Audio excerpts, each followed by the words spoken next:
అందరికీ నమస్కారం. ఈరోజు మనం గోధుమ రవ్వతో ఇన్స్టెంట్గా లడ్డూలు ఎలా తయారు చేసుకోవాలో తెలుసుకుందాము. ముందుగా ప్యాన్ పెట్టుకుని దానిలో నెయ్యి వేసుకుని, నెయ్యి వేడైన తర్వాత గోధుమ రవ్వ వేసుకుని స్టవ్ సిమ్లో పెట్టుకుని వేయించుకోవాలి. ఇలా గోధుమ రవ్వ బాగా వేగిన తర్వాత దాన్ని ఒక ప్లేట్లోకి తీసుకుని పక్కన ఉంచాలి. అదే ప్యాన్లో 1 కప్పు గోధుమ రవ్వకి 2.5 కప్పులు నీళ్లు వేసుకుని నీళ్లు మరగనివ్వాలి.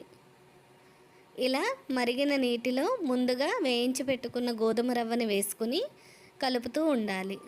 ఇలా కలుపుకొని మూత పెట్టి 10 నిమిషాలు సిమ్లో పెట్టుకుని రవ్వని బాగా మెత్తగా మగ్గనివ్వాలి. ఇలా రవ్వ మెత్తగా మగ్గిన తర్వాత దానిలో 1 కప్పు రవ్వకి 1.5 కప్పు పంచదార వేసుకుని కలుపుకోవాలి. పంచదార మొత్తం ఇలా కరిగిన తర్వాత దానిలో యాలకుల పొడి, ఫుడ్ కలర్ వేసుకోవాలి. ఫుడ్ కలర్ ఆప్షనల్ అండి, దానివల్ల టేస్ట్ అయితే ఏం చేంజ్ ఉండదు. మీకు ఇష్టమైతే వేసుకోండి, లేకపోతే స్కిప్ చేసేయండి.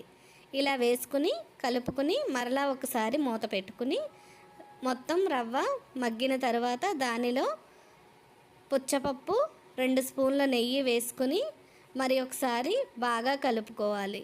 ఇలా మిశ్రమం అంతా దగ్గర పడిన తర్వాత స్టవ్ ఆఫ్ చేసుకుని ఈ మిశ్రమం మొత్తం చల్లారనివ్వాలి. ఇలా చల్లారిన మిశ్రమాన్ని చేతికి నెయ్యి రాసుకుని ఉండలుగా తయారు చేసుకుంటే ఎంతో టేస్టీగా ఉండే గోధుమ రవ్వ లడ్డూలు రెడీ.